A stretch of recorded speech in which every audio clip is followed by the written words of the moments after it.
Okay, so I think it's probably 3 o'clock. It is. So if everybody's ready, it's recording.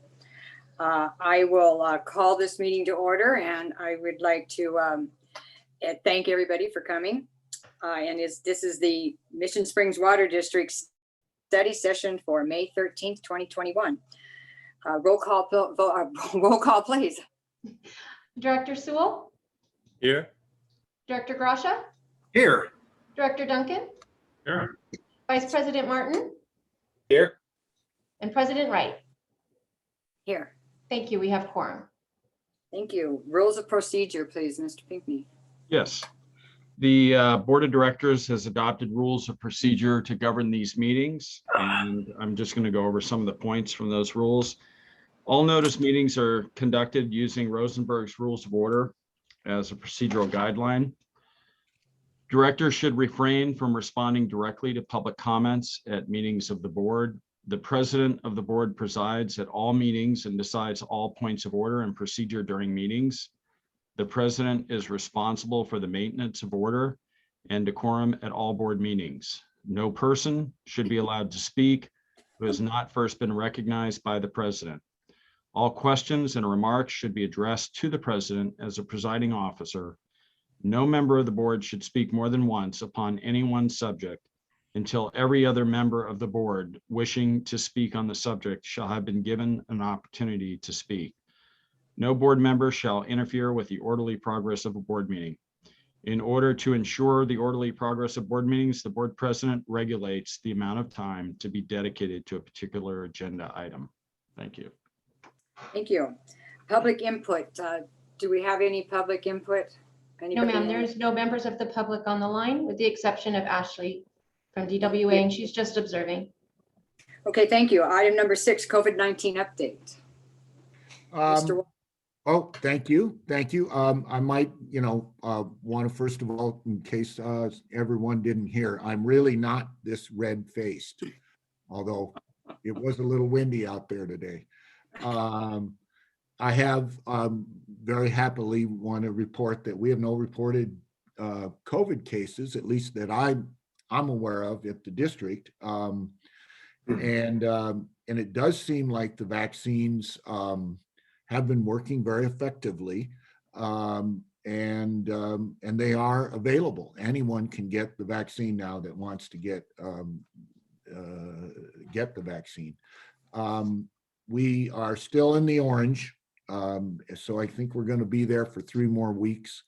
The hospitalization rate is pretty stable according to what I read yesterday for Riverside County. We want to just slowly work back in safely to, the normal working situation. I think, and Ashley can correct me, I think DWA is going to go back to pretty much normal June 1st. The city is back in their offices, but we are still being very cautious and will continue to be very cautious. And I think Nancy and I talked about considering, how we might try to handle the meeting in June a little differently, with the option of any of the directors that don't want to participate in the boardroom to be able to participate virtually. And that's really all I have.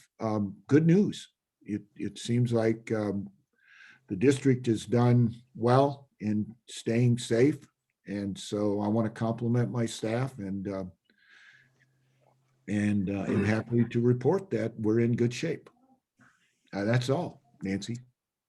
Thank you. I think I read this morning that the governor has now said that probably won't need to be wearing masks if we are fully vaccinated. I don't know if there was a beginning date. I didn't get that part, but even the CDC, I think, came out with that too. Anyway, so that's something new this morning. So we'll go on to item number 7, Human Resources Report. Look at that. Nancy has 29 years. Nancy Mosqueda. Yes. David Pena, 16. Robert Lopez, 15 years. Ann Rogers, 5 years, and Jason Weekly, 1 year. Go ahead, So- Mr. Wallen.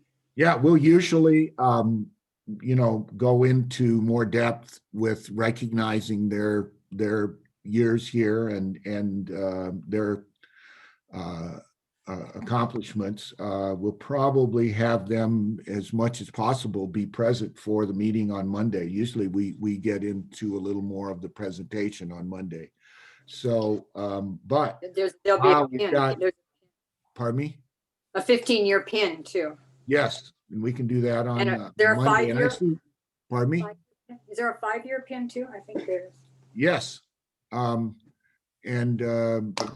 noticed Oriana is on also. So I'm assuming that we'll have that presentation on Monday, and I will be there on Monday, so I will be back. Okay. It is Yep. interesting. 100%, Arden. Typically, we have the recognition, but did you actually want to present in person? Well, why don't we can just, pardon me? Maybe we can do that in June if we're in the No, boardroom. let's do that in June, but maybe continue with the virtual work on Monday. Is that Okay. okay, Oriana? That works, Arden. Thank you. Okay. Then I can't believe the Nancy. certification. Yes, want to have two congratulate certifications. Alex and Julio. What? Go ahead. Okay. We want to congratulate, Alex and Julio for getting their grade 2 water district or water distribution certificate. So we have a lot of things to be proud of with our staff. I can't believe Nancy's been here 29 years. Wow. Yeah, she has. That's amazing. And then I do remember David was here about the same time that I got here. So we've both been here about 16 years. Robert was here also at the same time. It's fun to see these people that have been here for a long period of time. And then Ann, it just doesn't seem like it's been 5 years. It just seemed like yesterday. So, but we could be proud. That's all, really. We'll do more on Monday. Okay. Okay, sounds good. Okay, now item number 8, professional engineering services contract for TKE Engineering, Inc. I'll turn it over to the general manager. Yeah, I'll let, while Danny's getting ready for his presentation today, they've been a great compliment to our staff. And, we use all districts. You can see this one and high tech. We went out, as you can see in the staff report, for a competitive process, through a competitive process. These two were selected. We may even need to get a third one or have, or will. And this allows us to have access to a variety of engineering services rather than just one specialist. And then we don't have to pay a salary and a benefit. Not that that's the worst thing in the world, but this allows us to use a variety of engineering specialists. And even though agencies as large as CVWD does these force accounts so that any of the overload can go on to these consultants, it's very effective and very efficient way to do it. They have been very consistent with their pricing. In fact, I think they're one of the less expensive engineers, and I can tell you the quality of their work is excellent. So I don't know, Danny, do you want to go through the process here? Certainly, Arden. Thank you. Good afternoon, Madam President, members of the board. Arden, thanks for that information. I echo everything that you've stated. Given our FTE levels that we have to utilize resources like TKE and high tech, which is the next item, and the 4 or 5 others that we have in order to maintain the level of work product that we have coming towards us today. One thing I want to clarify, we did an RFP process in 2020 last year when we issued the current contract that we're in. And This is per our procurement policy, a professional service that doesn't require an RFP process, but just for transparency, we do it every couple of years. So this is a carryover from the previous RFP done in early 2020. So what we're asking today is to renew a contract with TKE Engineering for the amount of not to exceed amount of $250,000. They do provide a huge level of resource for the district, from inspection to construction management to design to report writing. They sit on our behalf for the IRWM, working closely with Victoria on the regional urban water management plan, program management for the largest project that we've undertook in the history of the district, which is the regional wastewater program. So they are a huge help. We are asking the board to authorize the general manager to execute a contract renewal with TK. I'm happy to answer any questions if you have any. Thank you, Danny. I can see everybody, so just do this if you have a question. Just one thought. Is this the same amount it was last year? That's correct, yes. Okay, thank you. Okay, seeing none. Thank you, Danny. You're welcome. You gonna do number 9? Number 9. Okay, number 9, professional engineering service contract with Heliotech Consulting. You want to start with you again, General Manager? That's fine. Very similar to TKE. These and Dan, as Danny said, they went through the process. They've provided services for us. They know our district.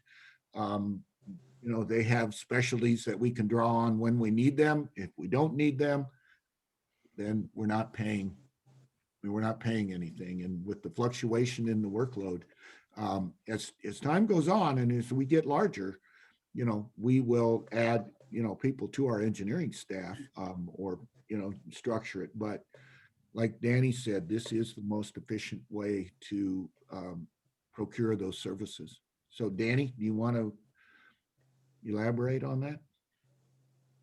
Yes, I can. Thank you. Like the past item that we just went over, the same applies here. The same RFP process that we're in the current contract with is we're utilizing for this renewal process. To Director Grosh's question on the previous item, this is the exact amount as last year's as well, or the current contract. And everything else that I spoke to on the previous item applies. We use them for quite a bit: inspection, plan check, survey. There's a lot of construction staking that's happening currently on our Desert Willows project that they're doing for us. So as Arden stated, we have currently 6 different engineering firms that do anything from landscape review and inspection to the different items that I discussed earlier. And we try to apply the right agency or the right firm to the fit or the project that we need or the task at hand. So I'm happy to answer any questions if there are any. Go ahead, Director Grasha. Yeah, how many people, I know you have contact, or you're involved directly with these firms on a daily or ongoing basis. How many people on our staff have a full understanding, or at least an understanding enough with the work that these firms are doing, that if there were somehow an interruption in service, that we wouldn't lose too much of the work product that they might be working on at any one particular time?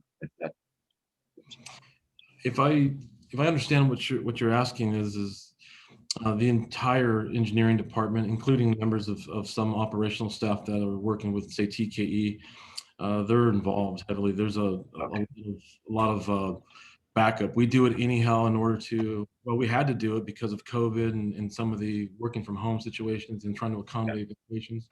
So we have a good team that is able to help and support. All right, so there's plenty of people that know what's going on, that if there was an issue, that it wouldn't be a. Yeah, the way it works, Director Grasha, is that, you know, it isn't one size doesn't fit all. We're with certain sort of planning meetings, we have staff that goes to these meetings with the engineers. The engineers handle a lot of the technical issues. And then we have backup and we go to these meetings with them sometimes, but we just don't have the time to do a lot of the detail work. But yes, there is overlap and the staff here does have the knowledge necessary to carry us over if we wanted to switch. Thank you. Thank you. Thank you That's a very good much. question. Yeah, we have a close team and they have weekly meetings, so they're aware of all their projects. Any other questions from any other directors?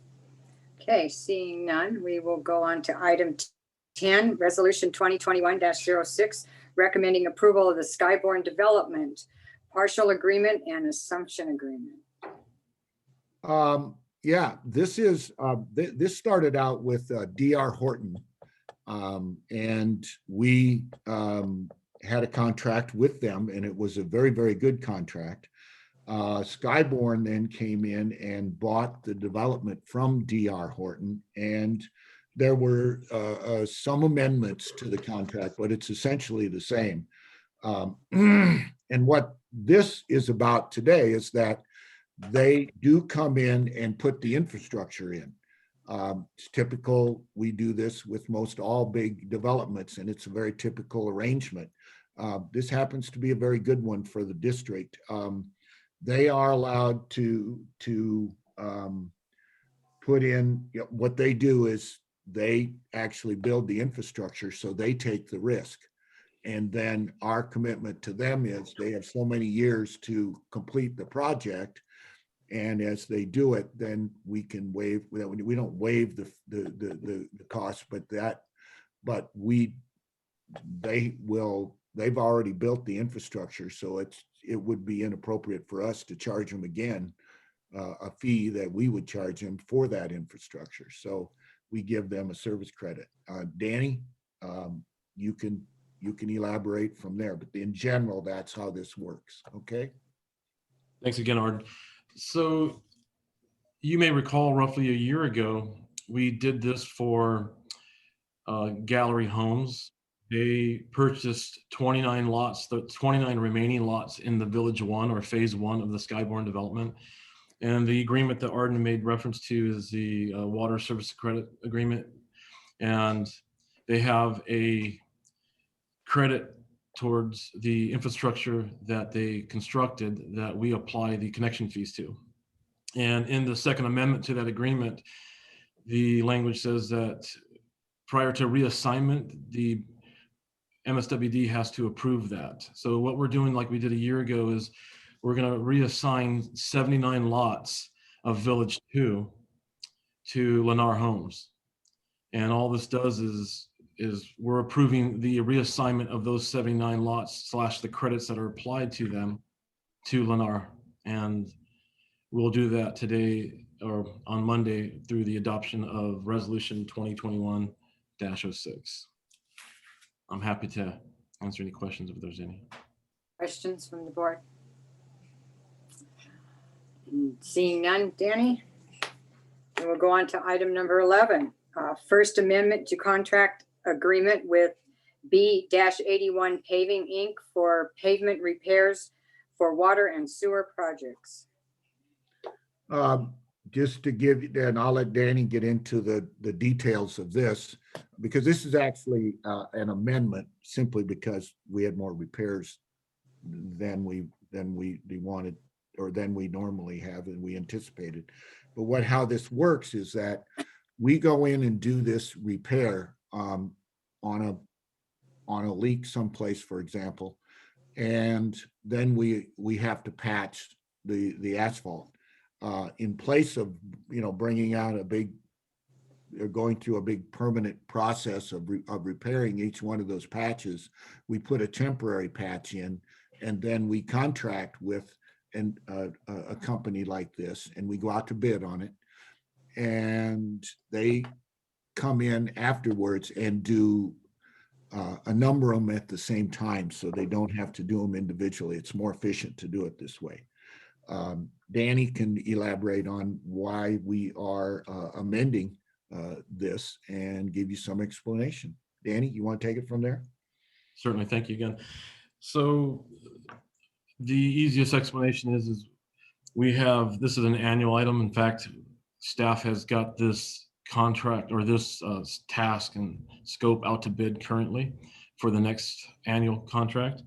And in this case, we did a $100,000 contract, and we had to kind of split hairs in a sense. We could either shortchange the contract or get into some additional repairs that would get us slightly over. So we are asking the board for consideration of amending the contract to $115,000. It was originally $100,000, so that we can finish out the scope on the list that we provided to the contractor. And it's still the same rate that, you know, that they bid for that service. So they're not, this isn't an increase or anything. Thank you. Any questions? Yes, Director Gracia. Is this adding more time, or there was more work than we anticipated, or more work than they thought it was going to be? I don't have a problem with doing this at all. I just wondered what you know. There's Didn't we just grant this in December or something? November. Oh, okay. So yeah, so we have plenty of time. It was it wasn't quite a year contract. It takes us to the fiscal year. Oh, okay. And the work that we tasked them, the list of patches that we tasked the contractor with, was done very timely. We just had a gap. If we couldn't spend exactly $100,000, so we picked a couple of additional patches that took us slightly over 100,000. Oh, I see. We're asking to, because this amount exceeds the general manager that was taken to the board initially in November, we are required to ask the board to amend it. So we can utilize the full $100,000 and slightly over and get some additional patchwork completed, permanent patchwork completed. We're asking the board for consideration to amend the contract. And this will take us through till June? Honestly, once the board hopefully if the board approves this on Monday, we'll probably have about a week or so worth of work, and we'll expend budget for this contract. So in the current fiscal 22 budget that's coming up, we're preparing, like as I mentioned, an additional bid process. So whomever is the company that is the lowest bidder will be utilizing the 2022 budget to do this. All right, and that will be okay. So that'll be a whole nother process. That's not part of the. Will we be approving the funding for that in the budget, and then it'll come back as a contract separately? Is that what's going to happen? That's correct. Okay. Yes. Okay. Thanks. Any other questions?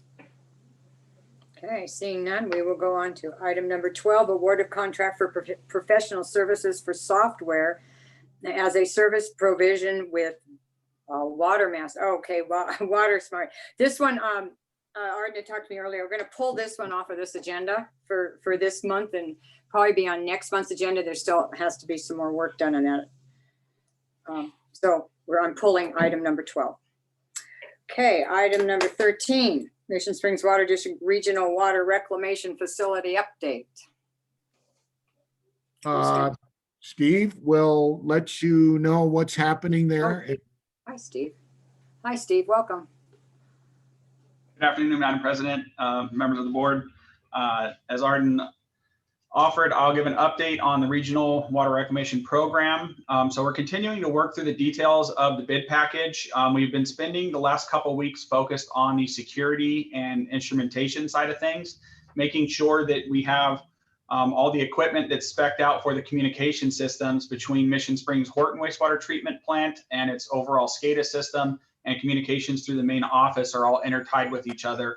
And then also making sure that we have appropriate security measures being a remote site. We want to make sure we have adequate protection and we can identify if there's any trespassing around the basin site or the main site, making sure we have security cameras appropriately spaced out around the building, keypads, making sure that the keypads that are spec'd for the gate entrance and the doors around the operations building are all consistent and will work with the existing systems at the district's main office and the Horton Wastewater Treatment Plant and Corp Yard. So I'm happy to say that I am expecting all the final documents to put the project out to bid within the next couple days. They're actually supposed to be in my inbox by tonight. So there may be a little bit of leeway, but I'm working closely with staff, and our expectation is to have the notice of inviting bids sent out on Monday. And we're going to be doing that through Planet Bids, the online bid portal. So everything's going to be posted up online. I've been working with staff through the week. We've already started kind of putting together the draft skeleton, and we're just waiting on the final documents to plug in to put that project out to bid. It's going to be approximately 6 to 8 week. I think we've settled on 8 weeks for the bid turnaround time. So we'll give bidders about 4 weeks, 5 weeks to review all the planned specifications. We'll have a pre-bid job walk. We'll probably do that remotely given the remote nature of the site and nowhere out there really sufficient to meet in the field. But that way we can go over any questions with all prospective bidders, answer any RFIs, and get everything recorded formally. Doing it digitally also gives us the opportunity to record the pre-bid job walk, if you will, or the pre-bid Zoom meeting. So that way we can make sure we record all questions and RFIs and get responses out accordingly. We've completed the CM inspection and program management scope of work, and staff will be issuing out an RFP on that in the next 2 weeks. And also we continue to work with the State Water Resource Control Board on progress on the draft and final funding agreement.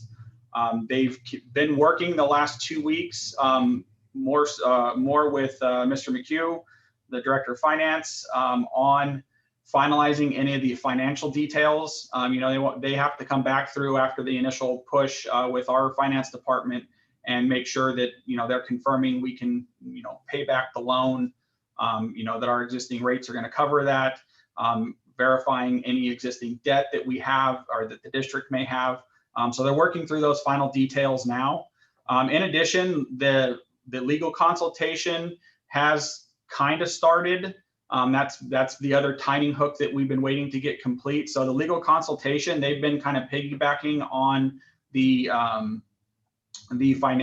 final financial consultation process, getting geared up, making sure they understand all the requirements from the financial side, and starting to prepare the contract language that will ultimately be coming back to the district, to Mr. John Pinckney for review. They told me last week they expected it to start this week. They told me again this week they expect it to start next week. So it's been a little bit of the same story, but I know we are making progress on that. We do have weekly check-ins with the staff level at the State Water Resource Control Board to continue to push as best we can to get to the finish line on this. And then my last update on the plant is the Little Morongo Road easement. We've been working with the Conservation Commission on that, and they expect both the state and federal departments of Fish and Wildlife to provide feedback within the next week on if they confirm that the proposed easement is not going to impact any ecosystems, natural habitats. And then at that point, we could actually move forward with recording the easement. So we're getting very close on that step as well for the conveyance line portion of the project. So that's all I have. I'm happy to answer questions. Thank you, Steve. Yes, Steve. Got two Steves here. Go ahead, Steve. On the conveyance line or the easement that you just spoke of, the state and the feds, we're waiting for something from them. If they give their okay to that, then what can we expect from the commission? Is it just something they're going to rubber stamp, or are they going to want to check to go along with? How does that work? It should just be a rubber stamp. There's been no discussion on any compensatory easement. It's just a procedural easement. I believe I mentioned it before. We already have a prescriptive easement for our water line that goes through this portion. Oh, okay. It just so happened that the Conservation Commission acquired the property thereafter, and they have their own restrictive covenant to, you know, make it a protected conservation area. So what we're trying to do is just lift that conservation for this corner that we need, lift those conservation restrictions so that we can put our sewer line through that corner as well. Do you have any feel for whether that's going to be a problem in the final stretch, even though we're probably in that now? No, I don't see that being a problem. If it does become a problem, we can go through eminent domain on the opposite corner, the caddy corner parcel. We did our best to reach out to all the property owners or the other two involved that we could have got easements from, and we didn't get responses from them, unfortunately. So, but we still have the opportunity to do eminent domain if we need to. But it looks like we're on the right path. And that's not something that we can use on the, should it come to that with the Conservation Commission? I don't know if we could or couldn't. I would recommend we shouldn't, if that makes sense. They've been willing to work with us. We did get a lot of pushback when we first started asking about an easement there from the previous director, and the new director has been willing to work with us and help on their end actually push this through. So I'm very optimistic that it's going to get to the finish line. Excellent. Good. Thank you very much. Certainly. A lot of politics in these things. Any other questions for Steve? Thank you, Steve. Regional Urban Water Management Plan update. Yes, well, I'll let Victoria, or yeah, I guess, Victoria, are you gonna give us an update on that, or? Well, Steve actually is going to provide an update. And so this is the second time we're coming back just to let the board know all of the different pieces as part of this new 5-year plan update. And as we mentioned previously, we are doing this regionally with the other water agencies in the area. So I will hand it over to Steve to talk about some of the plan elements. Okay, thank you, Victoria. I do have a presentation for you today. It's going to be about 15 minutes. Give or take. And if you recall, we brought this to you originally back in April, kind of teeing you up that we're in the process of updating the urban water management plan. And a component of that is the water shortage contingency plan. So we're back today to show you what our findings are on the urban water management plan, and also what some of those more detailed changes are that are going to be asked of you to approve next month on the water shortage contingency plan. So with that, I'll share my screen. Can everyone see that okay? Yes, I can. Sure, Okay. everybody else. Yep. Okay. So a little bit of background. This is same as I presented last month. The California Urban Water Management Planning Act requires that urban water suppliers adopt and update an urban water management plan every 5 years. And it's a rolling 20-year forecast on the water supplier's demands and available supplies. It's an assessment of the reliability, how we can get through any kind of drought period that's forecasted in the subsequent 5-year period, and then also what actions the water suppliers are taking to reduce water demands. You know, that's a big component of where water conservation throughout the state has come around, is a result of the urban water management plan process. And it's really for the district, which, you know, I'll allude to a few more times throughout the presentation, that conservation is really a way of life out here in the Coachella Valley. And I think you'll start to see that when I show you some of the numbers on the great work that the district and its constituents have done over the last 10 years to reduce their water usage. So the 2020 Urban Water Management Plan is a regional plan. We're working with the other 6 water purveyors in the Coachella Valley. And what that means is that we have a front end section of regional sections that provide a general description of each agency. It identifies the regional sources of supply, talks about the overall groundwater basins, imported water, state water project water, Colorado River water, and canal water. Kind of walks through all that since it applies at a regional scale. Talks about climate change and reduced reliance on the Delta. And then each agency has their own specific chapter in the plan. So Mission Springs has its own chapter that specifically discusses everything pertinent to us, our system description, our demands, our baselines and targets, how we're doing with achieving the 20% reduction by 2020, which is really the big timing hook in this plan that we were supposed to meet. Talks about our water supply characteristics, you know, what specifically is Mission Springs using in water supplies that is brought on or from the regional level. Let's take that now down to the agency level. And what are we doing with water supplies? What are we using? How are we meeting our demands? It talks about the reliability of those supplies. And again, a big component is the water shortage contingency plan, which we'll unpack a little bit more on the upcoming slides, and the demand management measures. Again, the demand management measures are all the water conservation efforts the district is taking on to reduce water demands. So what are our findings with this regional plan? So what we found is that we've met our urban water use reduction for the compliance year. So back in 2009, I believe it was, SBX 77 required that water agencies reduce their demand by 20% by 2020. And what we determined at that time is that the district's baseline water use over a 10-year period at the time was 290 gallons per capita per day. So each person within the district's boundary was using 290 gallons per person per day. And then what our target was, what we were required to meet, a 20% reduction of that would have been 235 gallons per capita per day. And I'm happy to report that the districts actually, as of last year, or not just last year, over the last several years, they've done such a fantastic job. Our actual water use is only 190 gallons per capita per day. That's nearly a 40% reduction in our per capita water use since 2005. So I want to give kudos to everyone on Mission Springs, their staff and operations, for all the public outreach and different programs out there, turf rebate programs, conservation programs that have really led to this significant reduction in our per capita water use. And I also kind of wanted to report too, I throw in another bullet here, that water demands actually increased about 8% over in 2020 due to COVID. You know, a lot more people, constituents were at home working remotely, you know, staying at home, not leaving the district service area throughout the day. So even though we had a 8% increase in water demands last year, we still have an overall reduction in 40% of our water usage since 2005. So I think that's a good thing to point out. In addition, one of the new requirements for this year is that we provide a 5-year drought risk assessment. And so every 5 years when we update this, or excuse me, annually from here going forward, we'll have to do this ongoing 5-year drought risk assessment. And that's where the water suppliers have to take a look at what their projected water supplies are over the next 5 years and how that may be impacted by a state drought.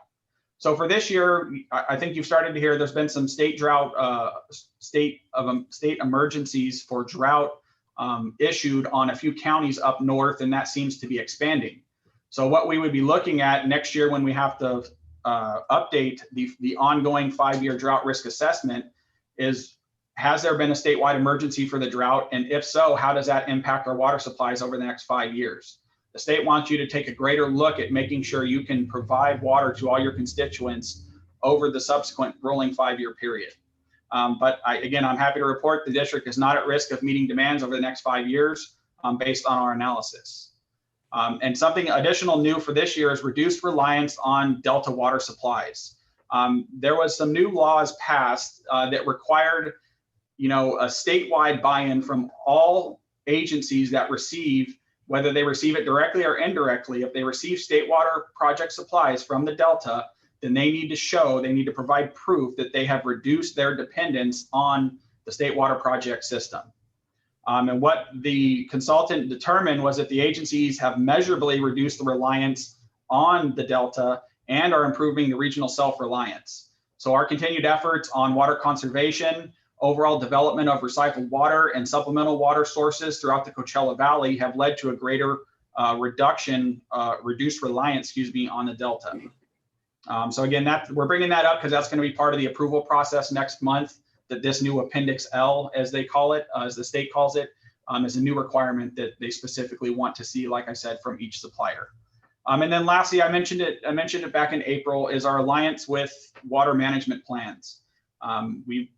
By having this update process kind of paralleling the alternative plans for both Mission Creek and Indio, we're ensuring that all the demands, projections, and supply sources and availability supplies are consistent through all of those plans. So that's going to make these much more efficient planning documents as we go forward as water managers. Any questions on the urban water management plan before I jump to the water shortage contingency plan section?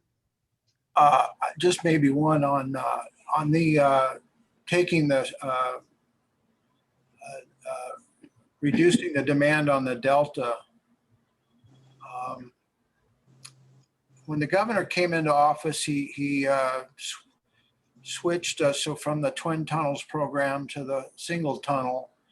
And I heard at another meeting I was at recently that might be changing back. Are you familiar with that? And if that's the case, is this going to continue to be something that we've got to focus on? I don't want to get too much into the details because that's not my area of expertise, but that is considered the Delta Conveyance project or program. And that's kind of a fluid discussion. We do get reports on that quarterly from Desert Water Agency at our management committee meetings.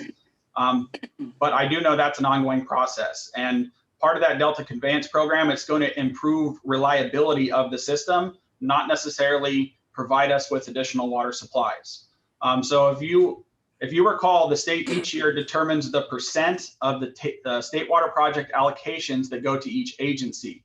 They usually have an initial allocation and a final allocation. And they say, all the water purveyors, all the state water project purveyors, we estimate you're going to get anywhere from 0% to 50% to 80% of your water supplies, your allotted water supplies for this year from the Delta. And then they make a final recommendation in April, usually, or May, following the end of the rainy season, that you're going to get X amount of your Table A supplies for this year. So the historic average on those Table A allocations or the state water project allocations is about 55% off the top of my head. So what the Delta Conveyance plan is, whether it's a single tunnel, dual tunnels, what have you, is it's going to improve that percent allocation that comes to all state water project suppliers going forward. That's about the limit that I'm comfortable talking about, because again, that's not my area of expertise. Okay. Steve, I think the latest projection is only about 5%. Am I right? I believe that's correct. I don't think I've seen the final allocation come out, but the initial allocation that the state's expecting is only going to be 5%. So I think combined, the Coachella Valley is slated to receive around 200,000 and change in state water project supplies. That means we'd only be getting 5% of that allocation for this coming year.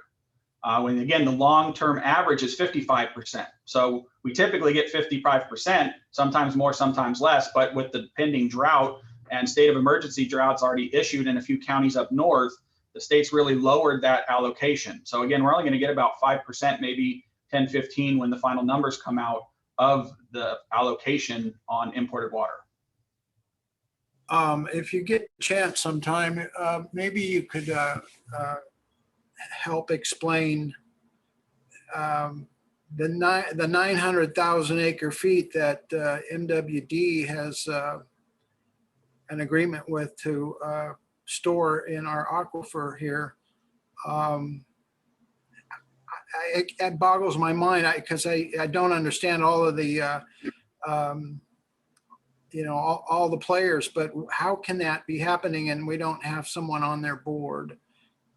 It seems like at some point the Coachella Valley needs to have representation on the MWD board, or how am I wrong? Maybe okay, Nancy knows. Just go ahead. Sorry.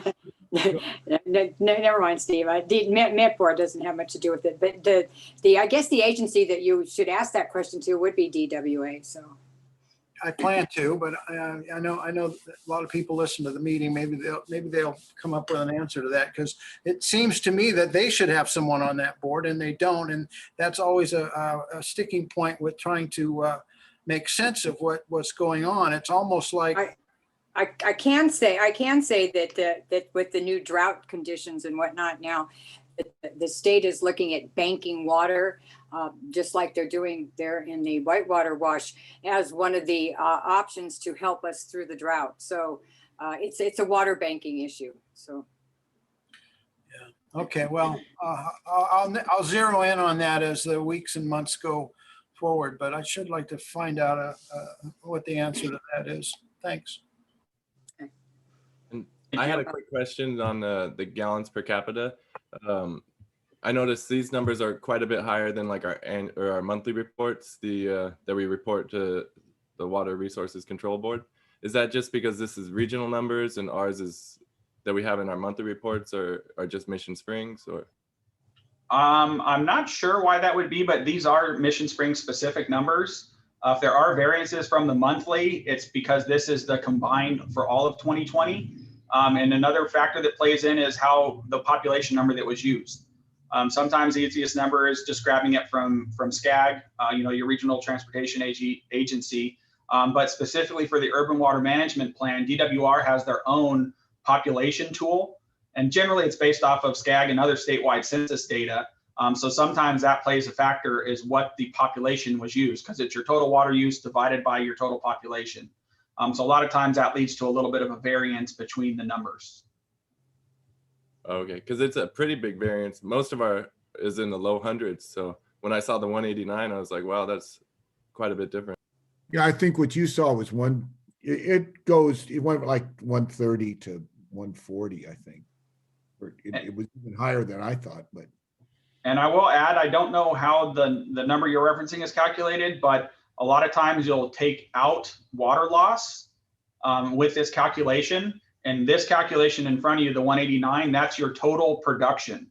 So we didn't take out water loss in the system. We didn't compare it to metered demand divided by population. This is your total production divided by population. So sometimes that 10 to 15% water loss also plays into that difference. Yeah, no, that makes a lot more sense. Thank you. Okay. That probably is a major portion of it, but it may just be fluctuating. Like you said, if you add that with the 8% increase during the COVID, you've probably got that increase pretty close. It sounds high because during the last drought, we were doing 90, 120 gallons per day per capita. So it does sound high when you look at it, but that's an average over, since 2005, I guess, right? So. But if you look at water loss and then the usage increase, you could see an additional 30 gallons per capita per day. Yeah, what I'm hearing, it sounds like it doesn't include water loss. That's probably the difference. But this 189, this is specifically just 2020. I know we were actually a little bit lower 2015 through 18 or 19, but 2020 again it was higher. We had an 8% increase in overall water demand. That probably included a little bit more water loss because more water is being pumped, and that that all plays a factor in the calculation. Okay, with that, I'll jump over to the water shortage contingency plan. So again, a little brief history. We currently have, we had an original ordinance back in 1993, Ordinance 93-3, that focused on a water shortage contingency plan for a catastrophic supply interruption, some type of earthquake, fire, or other natural disaster that would require the district to significantly reduce its water supplies and how much water it could actually deliver to its customers. That was followed up in 2014 and 15 with ordinances 2014-01, 2014-02, and 2015-01. And those focused on establishing more water waste provisions, so more response actions the district could enact, and also it developed a drought surcharge. So if water demands are going down, so would revenue. So we have the drought surcharge that makes sure the district can continue to conduct business with reduced water supplies going out. And what we're doing for the 2020 update is we're aligning the water shortage levels and response actions with not just DWR, but with our neighboring Coachella Valley water purveyors. And again, the approach here is to proactively identify potential supply shortages, implement response actions and demand reductions, and communicate any kind of water conservation requirements to our customers, and then enforce conservation requirements. Obviously, we want to heavily focus on the communicating, the public outreach on the water conservation and less so on the enforcement, but we have that authority to do so, which I'll talk about in a minute. And I showed you this slide last month, and this was our original water shortage levels and what kind of supply condition we would be under. So we originally had 4 different stages of a water shortage that we could enact: a stage 1, 1A, 2, and 3. And that was consistent with a voluntary 10% reduction, a mandatory 10% reduction, and then up to a 15%, and then ultimately a 50% reduction in demands. And I kind of have these arrows crosswalking it to the new 6 stages being proposed by DWR. So again, DWR is striving for consistency across the state on the water shortage levels that they call for on a statewide emergency. And that way it's very easy for a district such as Mission Springs to implement a level 2, 3, or 4, depending on what the request is at the state level. So again, that just gives us a broader range to meet any kind of demand reduction required coming down from the state level. The levels are 1 through 6 as shown, and that starts with a less than 10% shortage that's expected up to a greater than 50% shortage. So next I wanted to walk through the different response actions that are available to Mission Springs during each stage of action. Consider these response actions that we talk about as tools in the toolbox. There's a number of tools available to the district to implement during any shortage. We can implement all of them, some of them, or none of them if we're already, have a reduced supply or reduced demand. So I've color coded the next few slides, and it'll make sense as we start to go through because there's a lot of information. But the legend here is that any actions that are in the existing water shortage contingency plan, those are going to be shown in black. Anything that's been slightly modified from the existing water shortage contingency plan, that'll be highlighted in blue. And what that typically is, as you'll see as we go through, it's expanding the actions so they can be used on multiple levels. And that'll make sense in a minute here. And then any new actions are going to be highlighted in red. So on our response actions for a level 1, if we needed to reduce demands by less than 10%, again, I know there's a lot of information here, but all the items in black, bullets in black, are existing programs. There's no change there. One program shown here in blue that is changing a little bit is draining and refilling of private swimming pools is discouraged. So to describe what I mean by being modified, in the current urban water shortage contingency plan, the district has a provision to prohibit draining and refilling of swimming pools. But now that we're expanding that across a greater range of response actions, we want to ratchet those implementations up at each level. So we'll start at the stage 1 and ask for discouraging any draining and refilling of private swimming pools. And that'll kind of ratchet up to ultimately prohibit in a level 2 or 3. So that's really where the big change comes in with the modifications to the existing programs, is it's breaking it out across multiple levels to kind of ratchet up that response action or what's being requested to reduce demands to meet the percentage requirement. So a couple highlights on some of the new response actions. And again, we've added more actions. It gives us more tools in the toolbox, if you will, but it also aligns with the other Coachella Valley water purveyors. So, we'd be requesting that any broken sprinklers are repaired within 24 hours of notification by the agency. We would ask for variances on increased water budgets for overseeding. We would potentially provide rebates for conservation of turf and desert landscaping, and then also potentially provide rebates on plumbing fixtures and devices. It may seem a little counterintuitive to provide rebates during a drought, but I think a lot of dollars can be well spent on reducing that demand as opposed to just applying a restriction on your constituents. And I think that would go a long way on the public outreach side, and that would be well received by your constituents. Going up to level 2, you'll see a few more changes in blue and a couple additions in red. And again, one of the changes is water service through construction meters shall be used in early mornings or late evenings. Right now, we only have a requirement that we would prohibit use from construction meters if we got, I believe, to a level 3 or 4.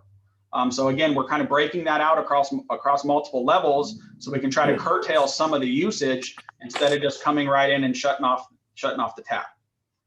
A couple other highlights is, commercial nurseries. Again, that was a change, to use water during non-daylight hours.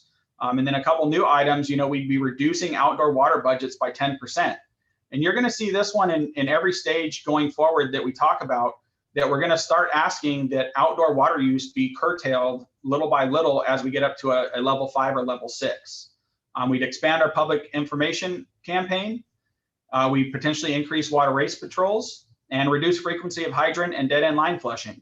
So we can make some changes on the operational side too, and maybe defer some of the typical hydrant and dead end line flushing to help do our part as the district to meet a demand reduction. Going on to level 3, again, a couple more changes here. And then one of the new items that I particularly like is strengthening customer billing messages with use comparisons. I don't know if you guys are SoCal gas customers, but I get that in my bill every month that says, hey, your gas usage is 10%. Or X therms, and your neighbors is X therms, and you're doing a good job of doing your part to reduce demand on SoCal Gas's system.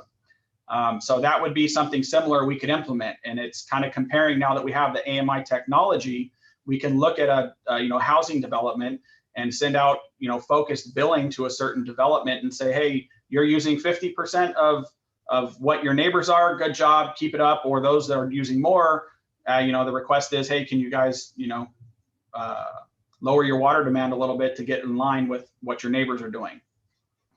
We could expand the rebate programs mentioned in level 1, and we could have an implementation of water use audits to target key customers to ensure compliance. So what that is, instead of not just expanding to all the constituents, we can look at the top 10 water demand users and see if we can have a focused effort with them to reduce their water demands. It's more bang for your buck having that focused targeted effort. So again, this is all the tools in the toolbox that we have available during each of the levels. Going up to a level 4. So again, you're kind of seeing this theme now that we're now prohibiting outdoor landscape irrigation unless it's on a drip irrigation system. So that means no spray irrigation at a level 4. We're reducing the outdoor water budget by up to 25%. If you recall, I think level 2 was a 10%, level 4, now we're up to a 25%. And again, expanding that public information campaign to keep everyone informed. Once we start to get into these higher levels, the restrictions are, as they should be, very, very restrictive, but it's for a reason. At a level 5, a couple changes on some existing programs. But again, kind of one of the themes going through is reducing the outdoor water budget now by 50%. Moratorium or net zero demand on new connections. Any parks, school grounds, and golf courses would need to be watered with recycled water or potentially not at all. And then ultimately getting to a level 6, again, we had a couple existing programs that were broken out a little bit less stringent in earlier levels. But ultimately, restaurants would be asked to use disposable cups, and we may get into mandatory rationing. So those are the different levels of levels of water shortage and the different response actions we can implement in each. Again, there's a lot of carryover from the existing plan. There's some breakout, like I mentioned, but there's also some new programs and new tools in the toolbox that we can implement that align with our other Coachella Valley purveyors. Skip ahead. All the remaining sections of the water shortage contingency plan are unchanged. It's still the same communications protocols that we've established. It's the same enforcement actions that start from a written notice all the way up to fines and a potential discontinuance of service. And then our coordination with other agencies on any proclamation of emergencies and water shortages would continue. So really, again, what's changed here is just the different levels. It's breaking it out from 4 to 6 and adding new response actions at each of those levels. So what our next steps are, the public draft for the urban water management plan is expected out on May 24th. That will include this Appendix L that we referenced earlier, this reduced reliance on Delta water supplies. It will include a chapter on the water shortage contingency plan. It'll be our water shortage contingency plan will be in the urban water management plan as an attachment, as an appendix. The public draft for that is going to be out next week. And again, that will be adopted as part of the overall urban water management plan adoption next month. So really, we're going to be coming back next month with asking for adoption of the urban water management plan that will include the water shortage contingency plan and this Appendix L, reduced reliance on Delta water supplies. Thereafter, it'll get submitted to DWR on July 1st. And then we'll be working at the staff level to provide a comprehensive update on the existing ordinances that's going to crosswalk these new programs and new levels with the original ordinance 93.3, the 2 from 2014 and the 1 from 2015 to make sure we kind of have a unified approach to not just adopting a new water shortage contingency plan, but our ordinance now will reflect that too.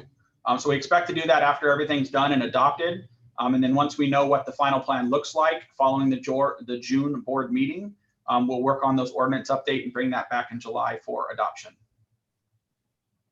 Any questions? I know I covered a lot there. There's a lot to unpack, but I wanted to get it all on paper. So, and I'll work with Dory to provide this presentation to the directors so that you have a chance to kind of look through it in a little bit more detail. Thank you. I was going to ask that. Thanks. Okay, Randy? You're on mute, Randy. Oh, there you go. Okay. Yeah, I'm trying to figure out.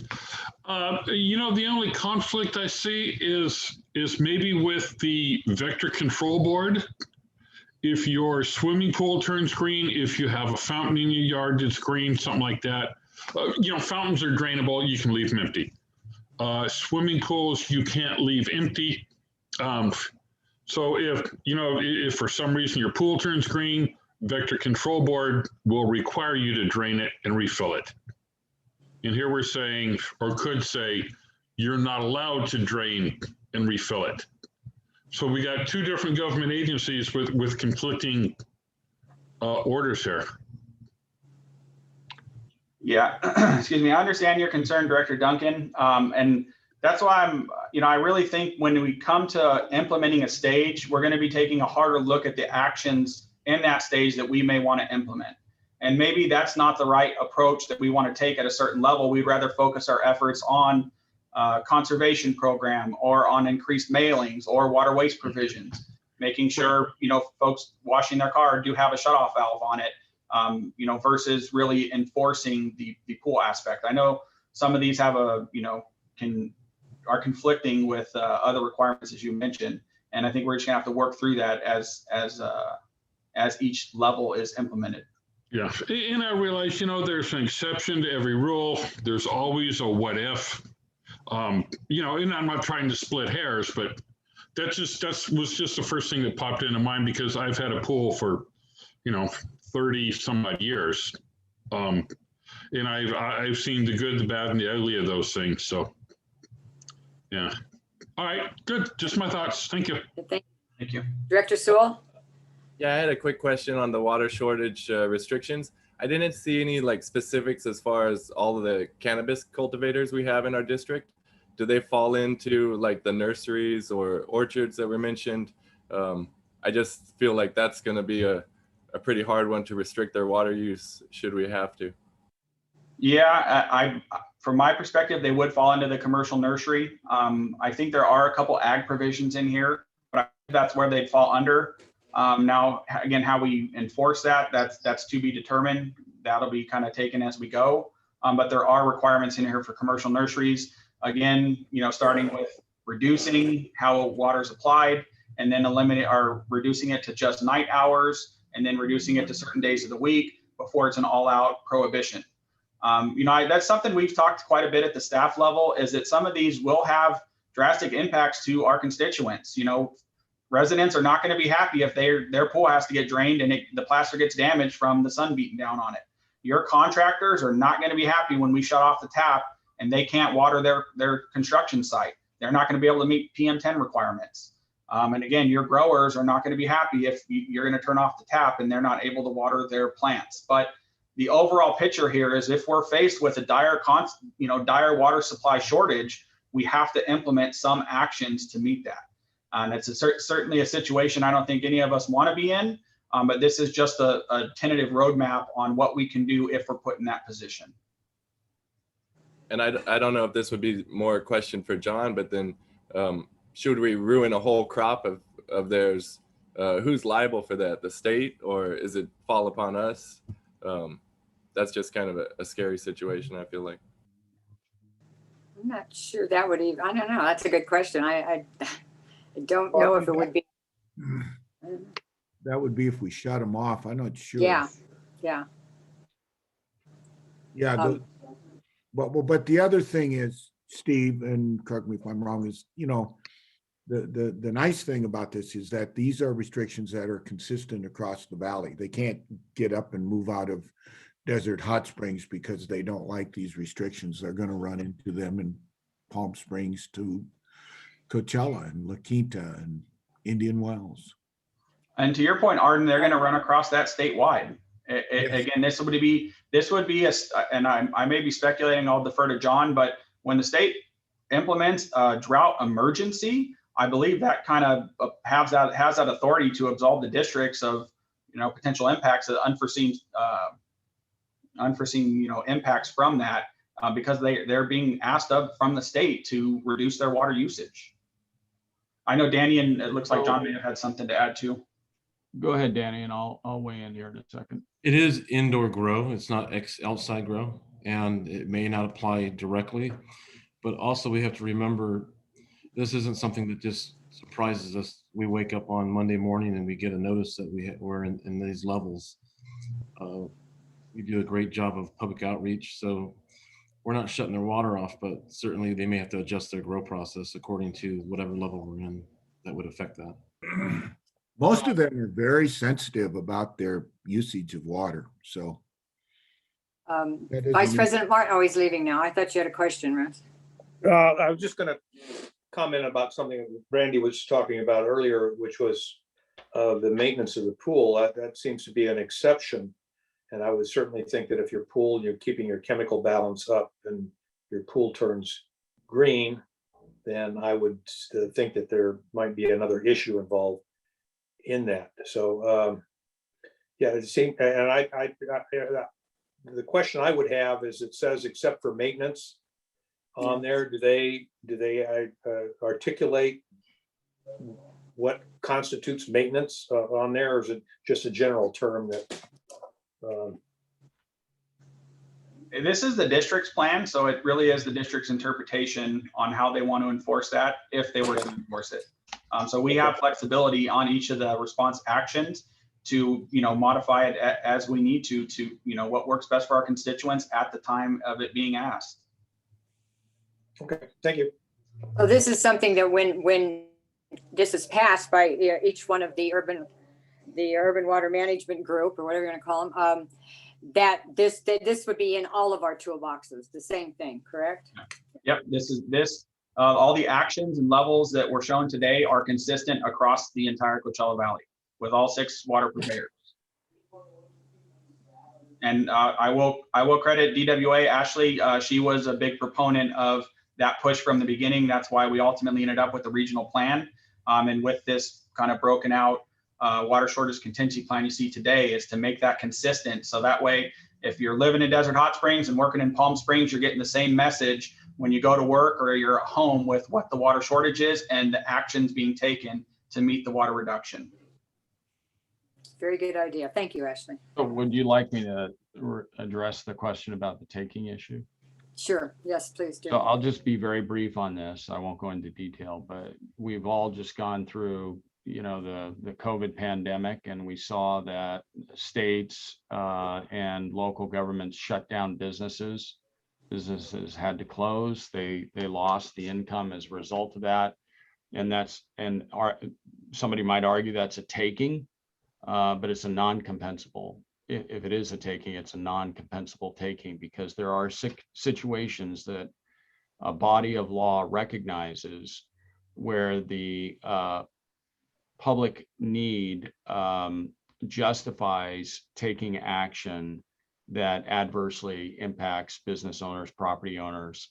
And so, for example, in an extreme situation where we are in a drought and we have, limited essential resources available, I don't believe that it would be a compensable taking to adopt regulations to preserve those essential services. Just like we did with the pandemic, we shut down businesses, we told everybody to stay at home, and, people were not entitled to compensation. The marijuana growers were determined to be, what's that level where they were not forced to shut down, as I recall. No, but restaurants were, and they lost business, and stores, and all sorts of businesses throughout the country were forced to shut down. But it was not a compensable taking. It was interesting. What they're getting lawsuits on is the fact that they say they didn't use good science. So it was a different situation on some of the lawsuits, that their local or state or county didn't use the good science or whatever. Anyway, okay. Any other questions? Good. Thank you. Good. Another good report, Steve and Victoria. Thank you, you guys. And Ashley, thank you, all 3 of you, for working on that. Can I add one more thing, Director Wright, or excuse me, Madam President, before we go on? I'll be attending Monday's board meeting as well, and we're going to give this presentation out. Again, Dory's going to send that out.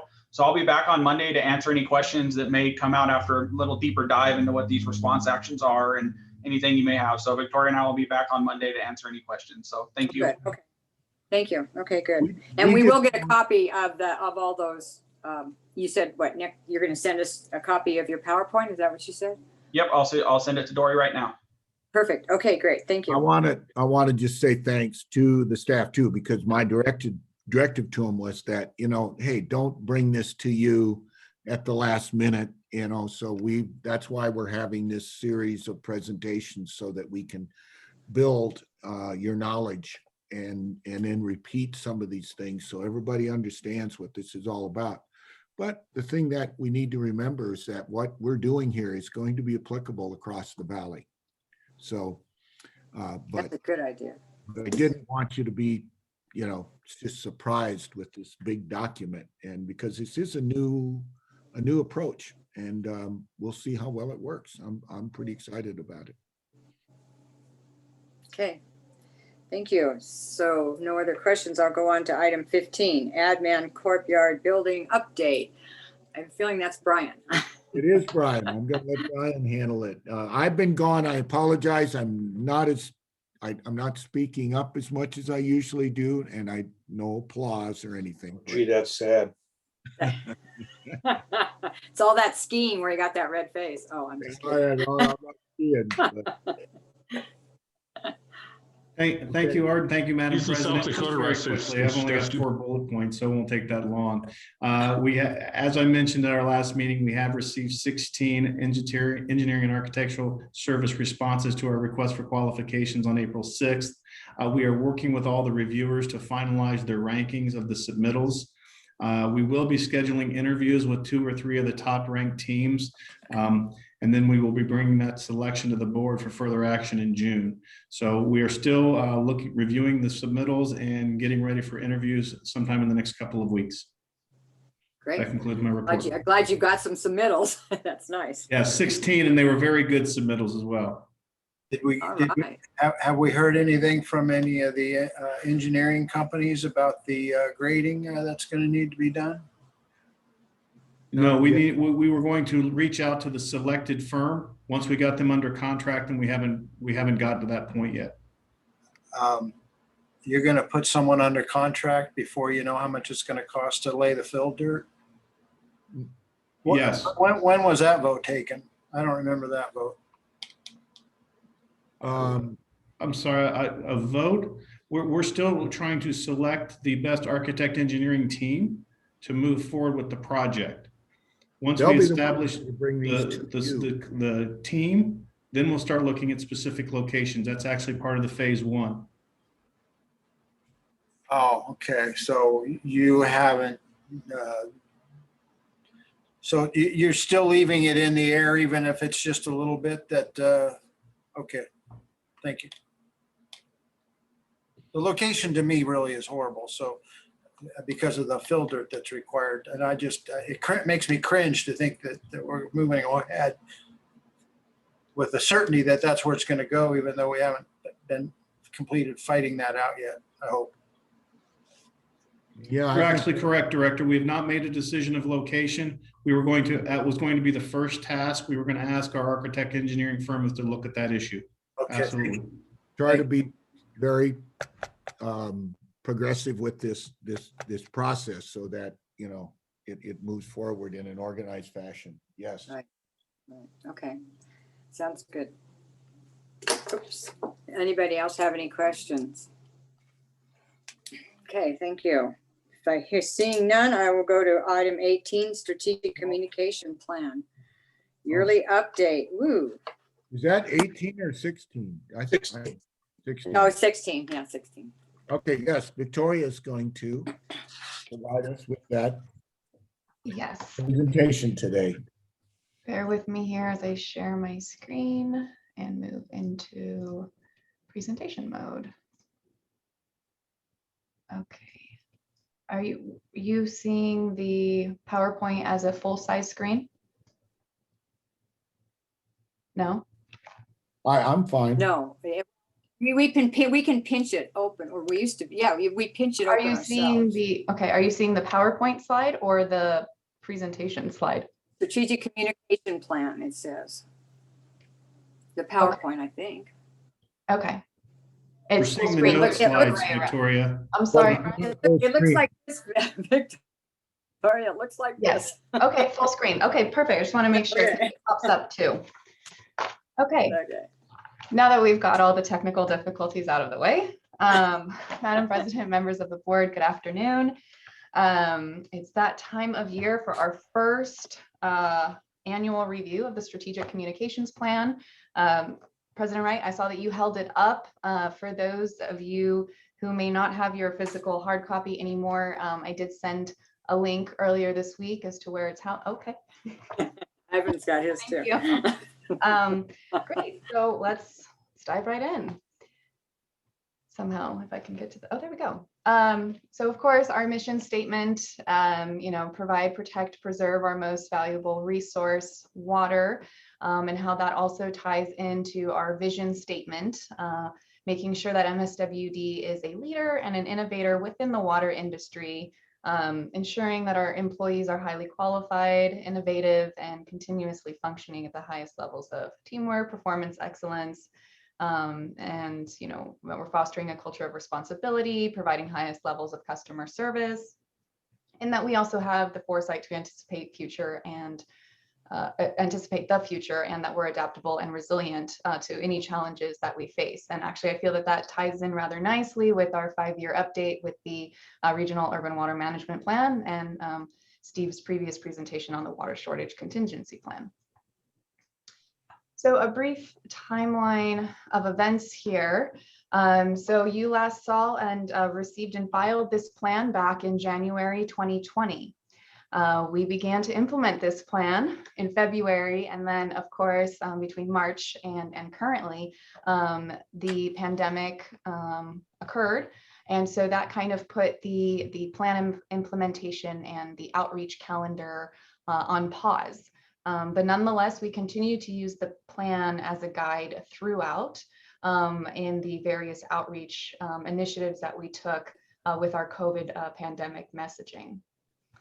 So the plan elements, they support the communication goals that you'll see in the booklet on page 7. So I didn't write what those were. I wanted to provide more of a 50,000 foot approach to where we stand and what we've done with the plan thus far.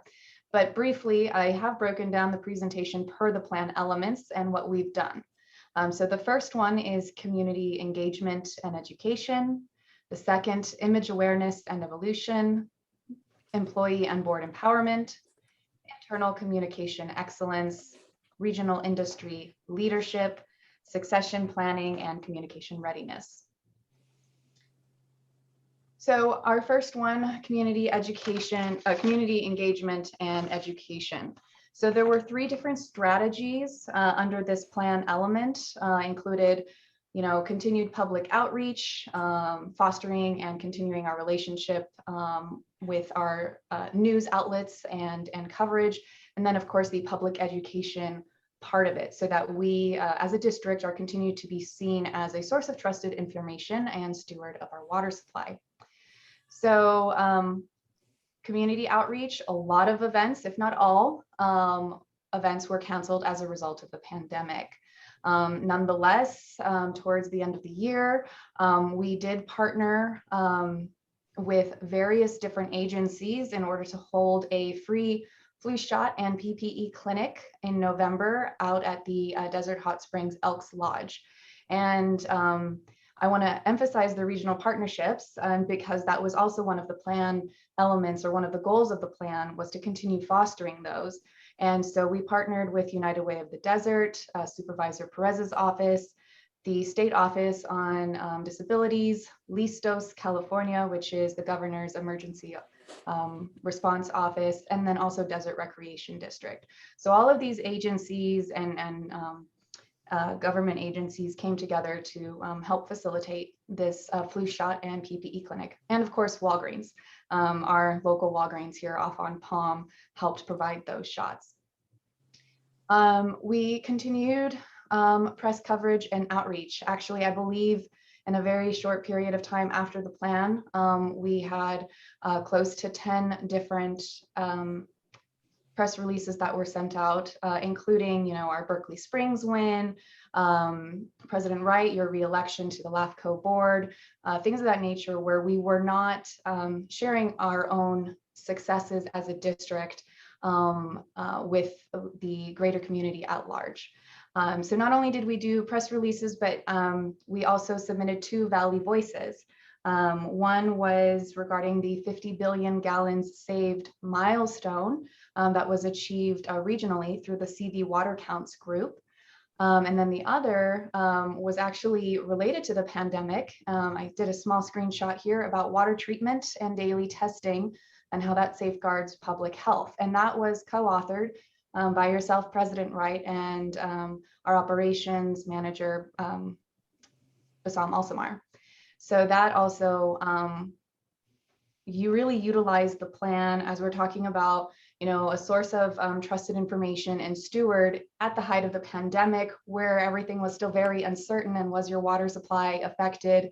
And we were able to, write that piece and garner that coverage and share it on those related social platforms. Next, the plan talked about creating an external newsletter and to increase our customer communication.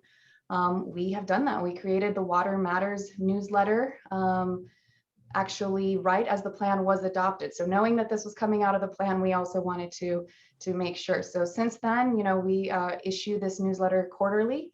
And it's received really great feedback from both the community, and also it goes out to staff in their pay stubs. And so it's a great source of internal and external communication. We've also revamped the website a little bit with the COVID pandemic. We had a emergency water notice, or what does this mean for your water? And we had a specific COVID-19 page with FAQs that we were redirecting the public to. Along with some of our website revisions, we have created a leaks page and how to test for leaks at home. Obviously, as we received funding from Prop 1 Round 1, we created and updated our rebates page. And also we, at the time of the plan adoption or shortly thereafter, we created a news and information section to the website under the transparency tab, which was not previously there.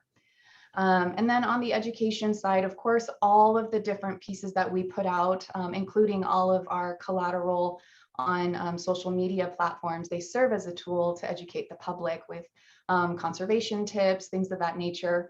But through the annual Water Counts Academy, all agencies adapted, I think, and we all created a virtual water tour or a virtual tour. And so we highlighted our wastewater treatment plant, the Horton plant, and talked about how we protect our water supply. And that actually has also launched a video series, which is something that the plan had suggested that we do as a tool for public education and outreach. Before I move over to the next plan element, I know there was a lot of information there, but are there any questions? I have one. Go ahead. Okay, go ahead, Steve. Are we allowed to talk about when you're doing your public outreach video series? Maybe you could put on there and discuss it, internally with the lawyer and the general manager, and discuss why it is that it's critical that the agencies work together to manage groundwater, and that importing 500 billion pounds of salt over the past several years is not something that, and why it is that there's some consternation between the districts on those subjects. It seems to me that I don't even think the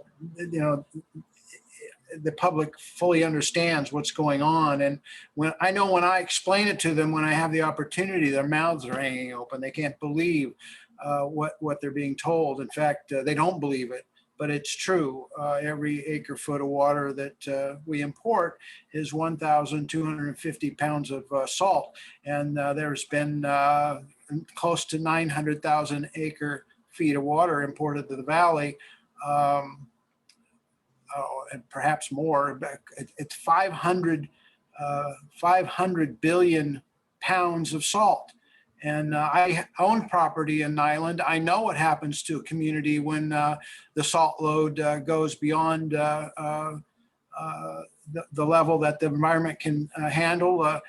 Everything stops. The salton sea becomes your. I think we're getting a little. I agree with what you're saying. But I know, but this is why we're on these boards. It is. I want to know if it is possible for this district to produce a video that explains that and shows the salton sea and tell, we know exactly how much salt is in that water that we're bringing in. And the public deserves to know that. The tribe is suing. I'm not sure they are full, their lawsuit is like a veil of mystery. People don't fully understand it, but when you have the time to explain it, they freak out. And I think it's maybe time that we start explaining it so that our constituents understand fully what we're doing, and people from across the freeway fully understand what's at stake, because they're being misled over there. And it really burns me to, no end. I don't even think their board understands what they're approving when they approve that.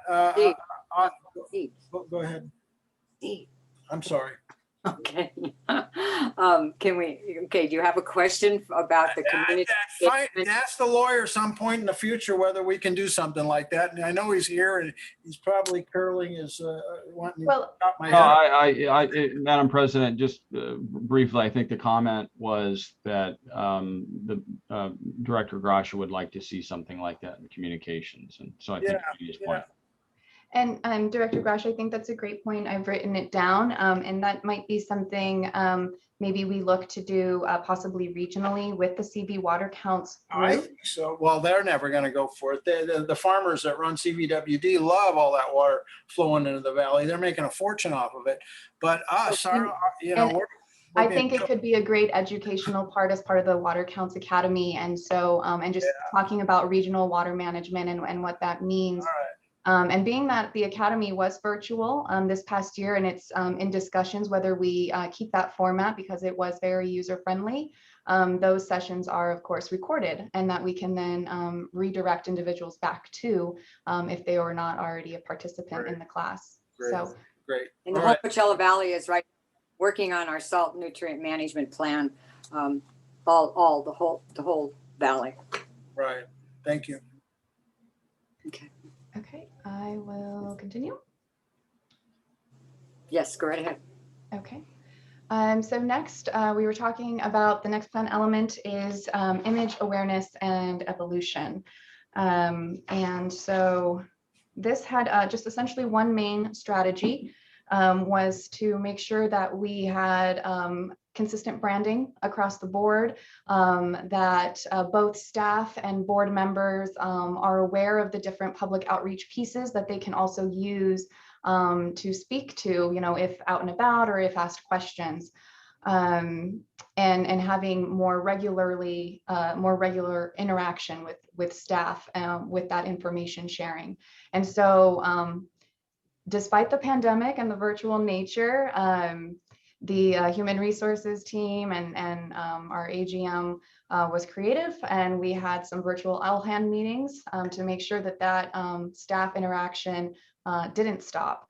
Also, part of the initiatives that were identified by the board was district photography. And so we actually, you see some of these shots down here. We did get Drew Metzger, who's worked with Aqua and a lot of different other water agencies, and he came out and he did beautiful shots that we are now leveraging also on our new website, and we've been able to use this within social media, our water quality report, all these different places. So that's been fantastic that we have that, and we've increased pictures of staff working and out in the field. We've established a policy with our supervisors to occasional photo sharing. And this has been great too. So that way, from an education point of view, we can post this on our social or even in our newsletter and kind of explain what each staff member might be doing. And this was actually really important when we were talking about all of the flushable wipes and not flushing them, right? And you'll see here one with the gentleman in the neon green jacket, David, with Andy here. They were just about to pull a pump to derag. And then also just consistent branding across the board and ensuring that our logo is the same logo everywhere.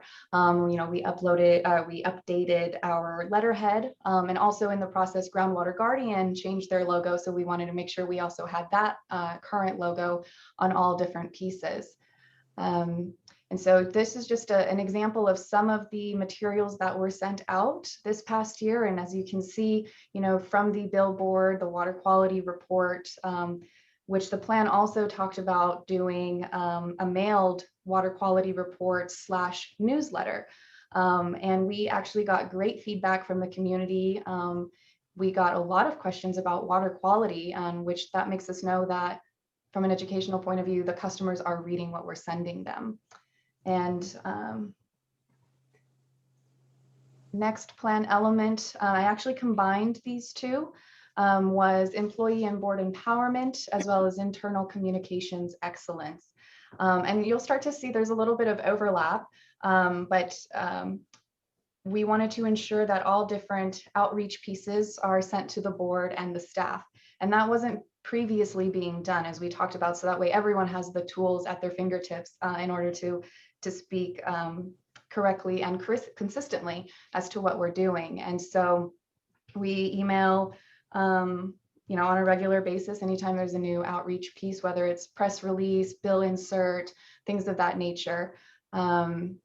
We also instituted a public affairs protocol for our field staff. And so we worked with Danny and all the operations supervisors just to make sure if there is any sort of an emergency or something of that extent, you know, what's the process for that?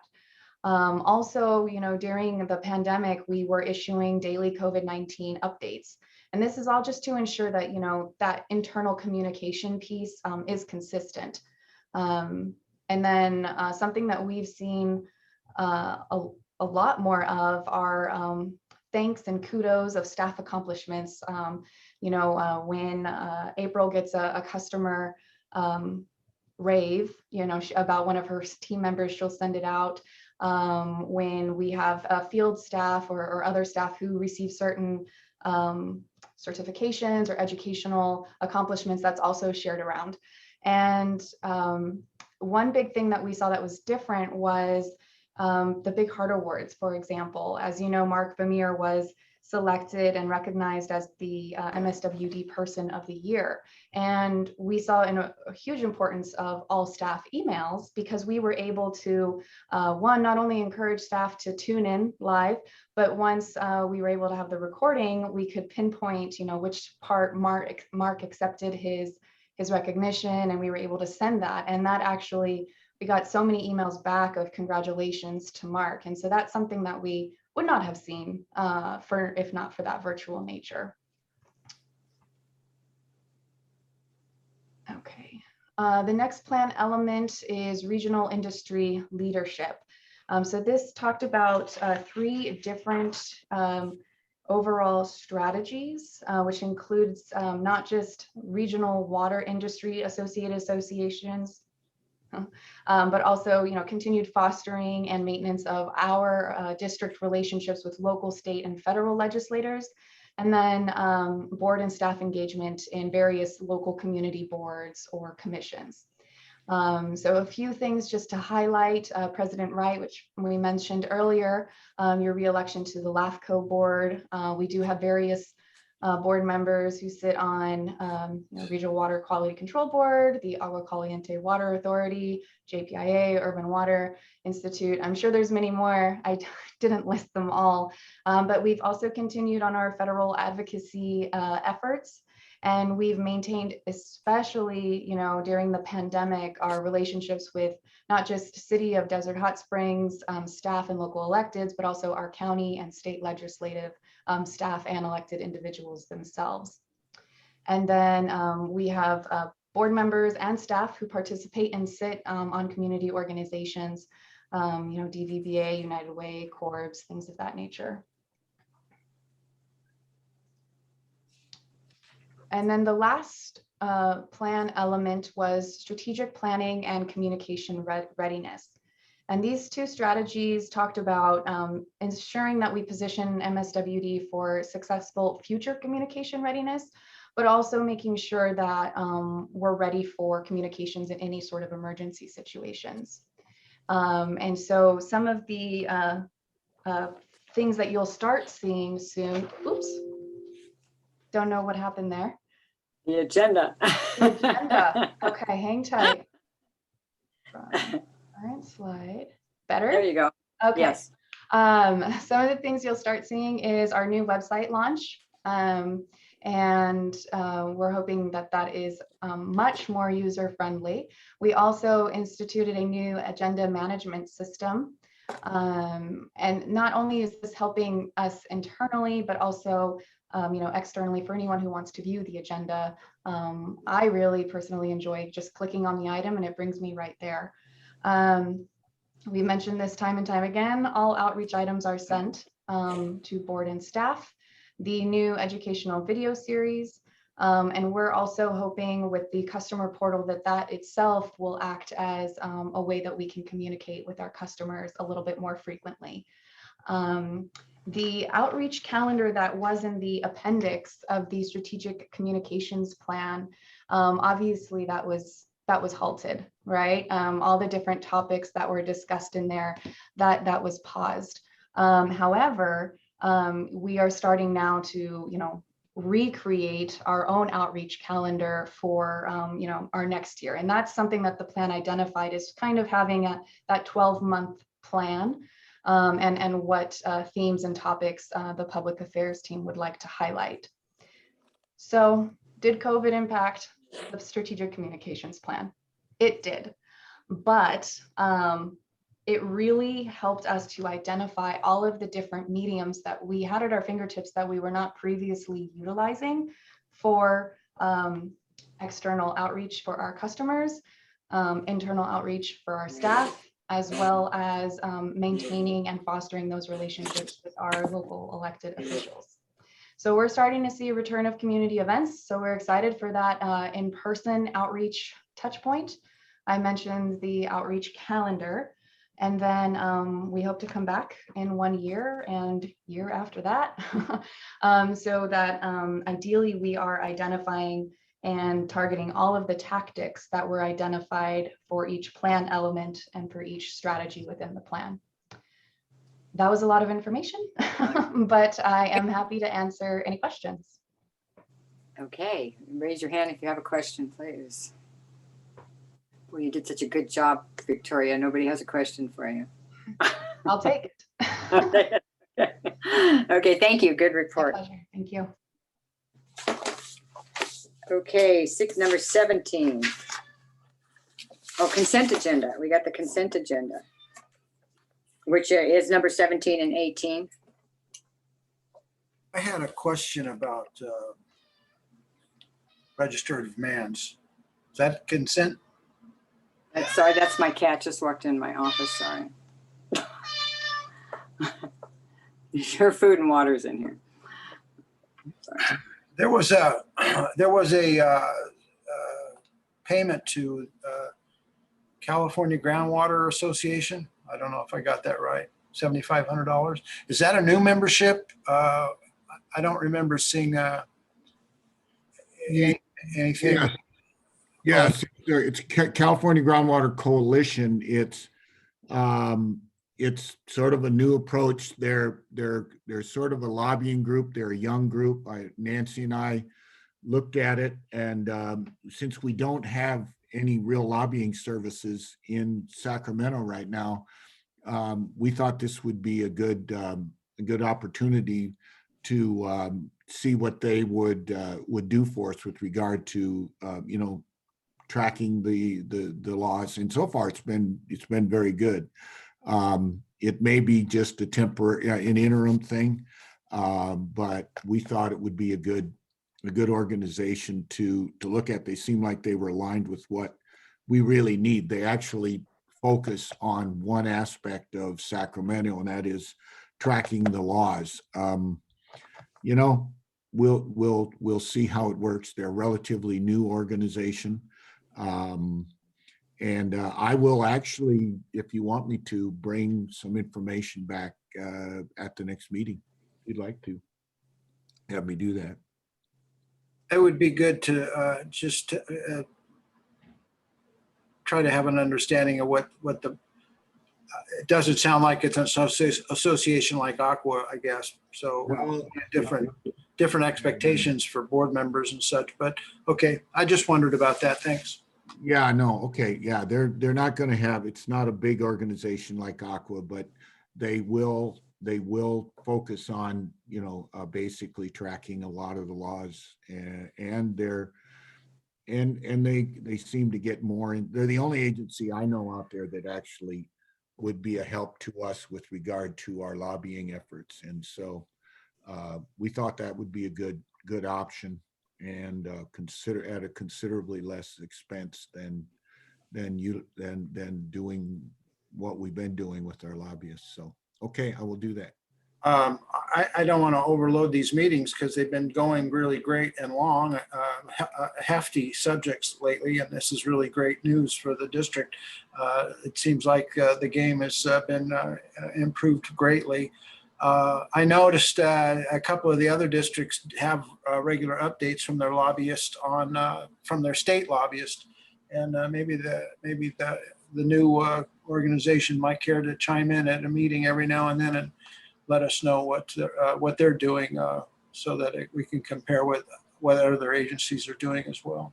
Yeah, I'm also been talking to Brian about you know, restructuring this, because we are changing the way we're doing it, and you know, just to see if there's a more efficient way to do it, because we were fooled once, and we're not going to do it again. And a lot of that was done, you know, because we didn't have that contact at the state, you know, somebody snuck in, you know, something behind our backs, and that can't happen again.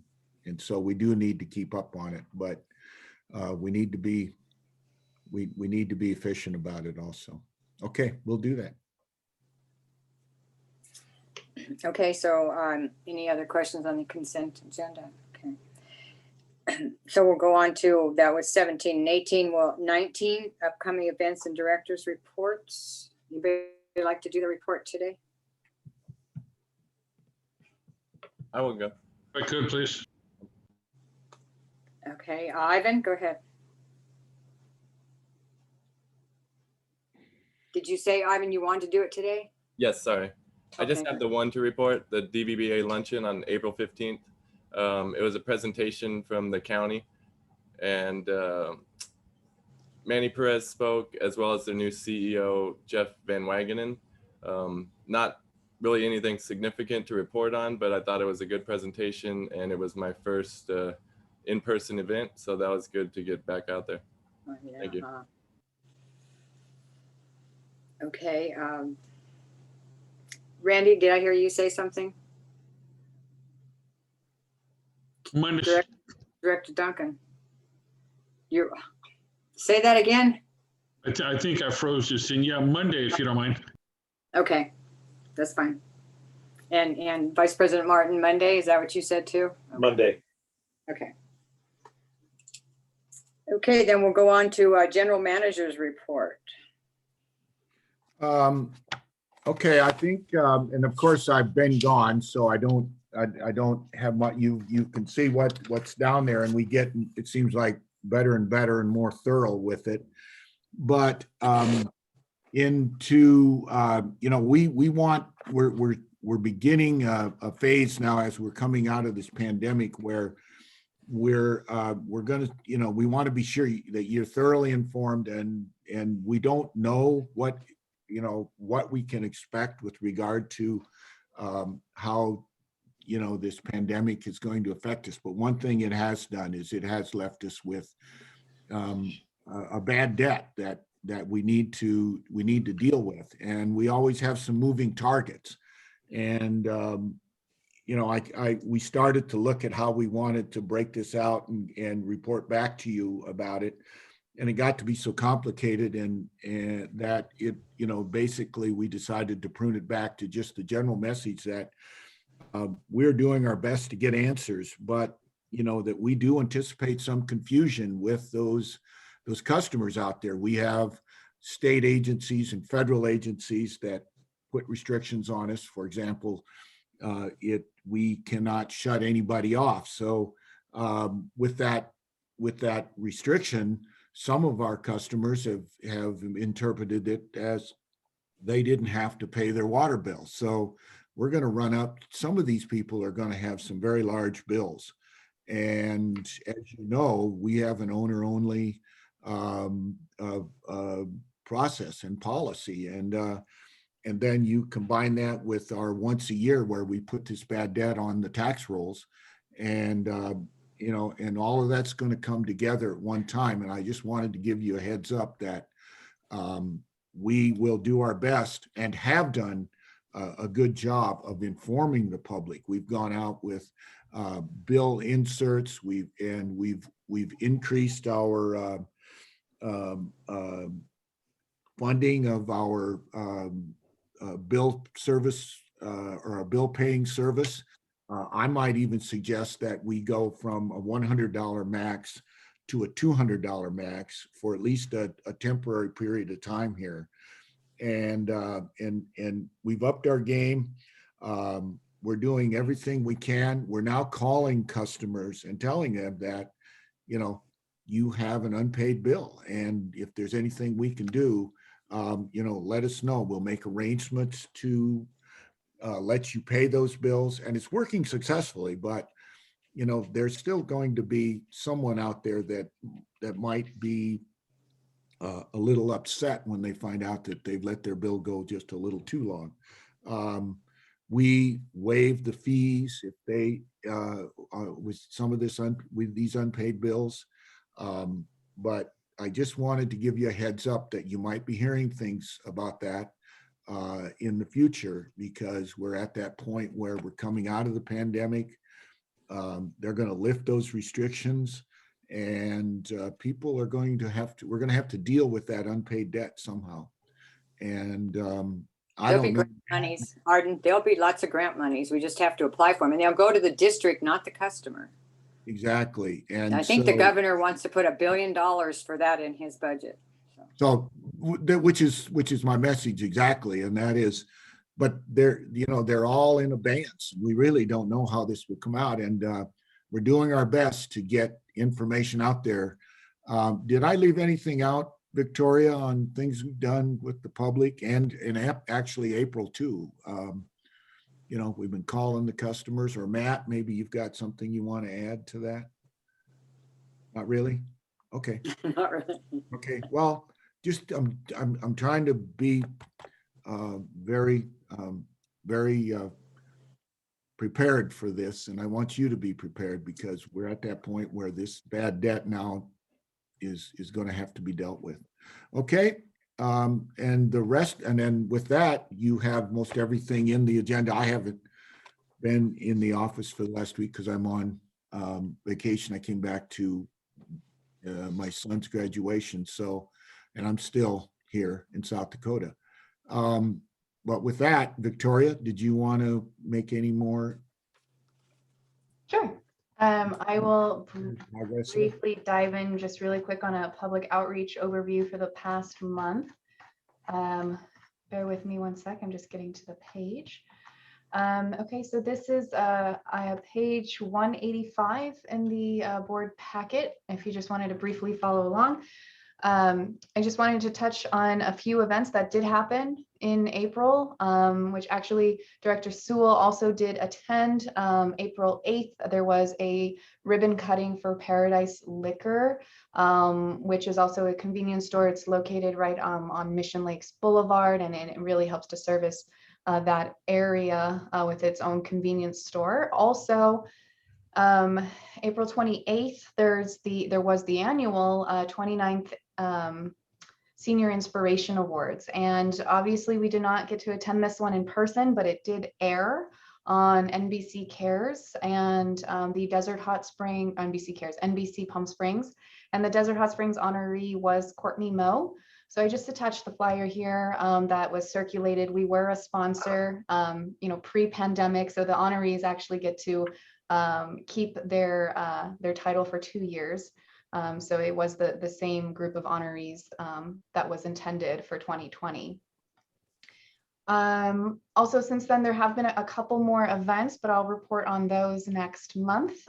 If any other events do pop up or ribbon cuttings, things of that nature, I'll make sure to coordinate that with Dory to make sure that you guys are aware if you'd like to attend. Yes. Also, as you see, there are our standard reports, our CV water counts report, our social media report, as well as our digital advertising report. On the conservation side, we are slowly but surely processing our toilet rebates. We hope we will be launching our turf rebates next Wednesday. We do have a small waiting list, and so we are excited to get the turf portion up and running.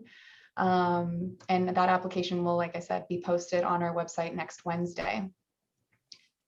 On the government affairs side, just quick highlights. Director, Vice President Martin and myself, we attend the monthly Desert Valley Builders Association legislative meeting.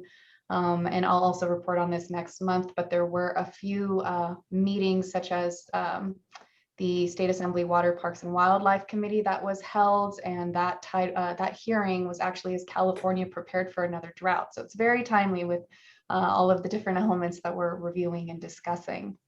Also, we received a collage from the American Outreach Foundation. They provide electric wheelchairs out in the Coachella Valley. And these are some of their recipients in the Desert Hot Springs area. So that's included in your packet. And then just, the organizations that we help to provide some of our water to included the DHS Women's Club, Little League, and the Elks Lodge.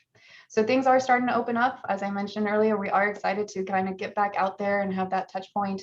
Or if they're just, keeping them small, somehow having our presence noted there as a district, however that might be. That is all that I have. Thank you. Thank you. Any questions for Victoria? Okay, thank you, Victoria. Okay, we will. Arden, anything else on your general manager's report? No, that's it. I think everything's there. If you have any questions, please feel free to call me. Please call me. Okay. Okay. Item number 21, financial report. Good afternoon, Madam President and members of the board. A brief financial report for the 8 months ended February 28th, 2021.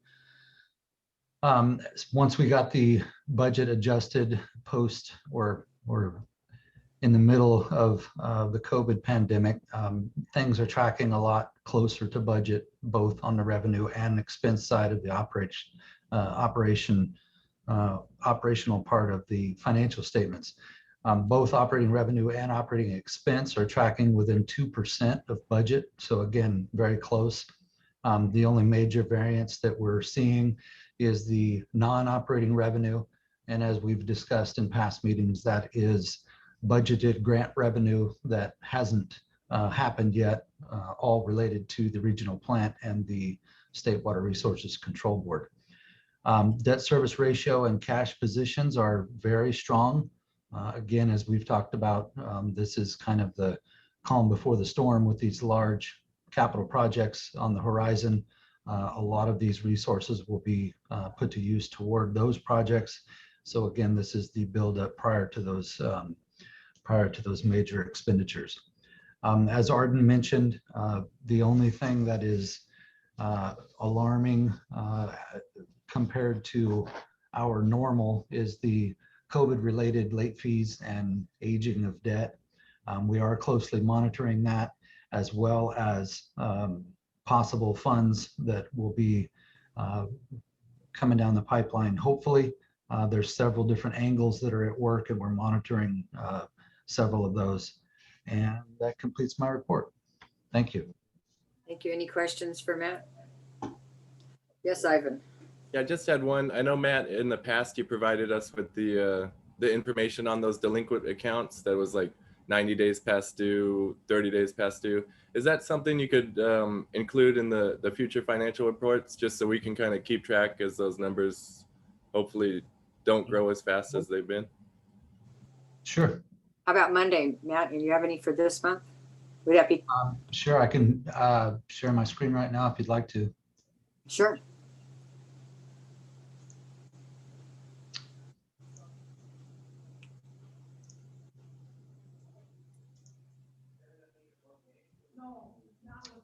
Can you see that? Yes.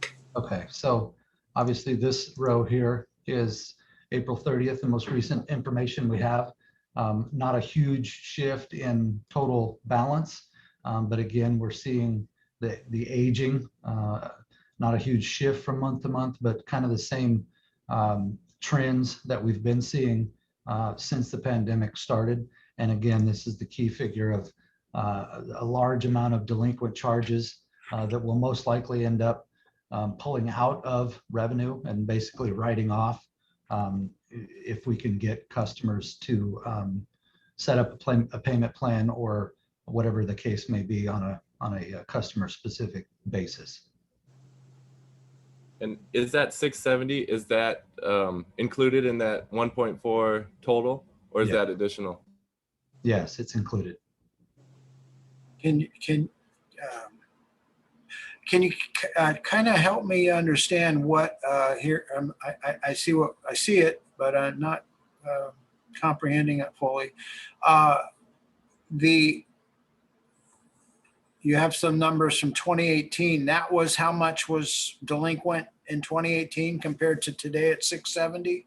Is that right? That you're showing us the difference.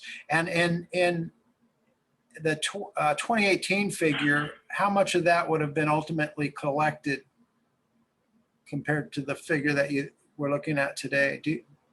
That is the amount that went on the tax rolls in 2018? The amount of delinquent charges would have been included in the outstanding accounts receivable. Right. The amounts that were over 60 days, which would have been these amounts in 2018, would have been added to the tax rolls. Okay. Oh, so if it's over 60 days, it goes on? Correct. And so today, ultimately, those were collected at some point, I suppose. We're not, when they go to the tax rolls, eventually somebody clears that, I guess, right? Correct. And that's why we do our policy is that the owner of the property is responsible in the end.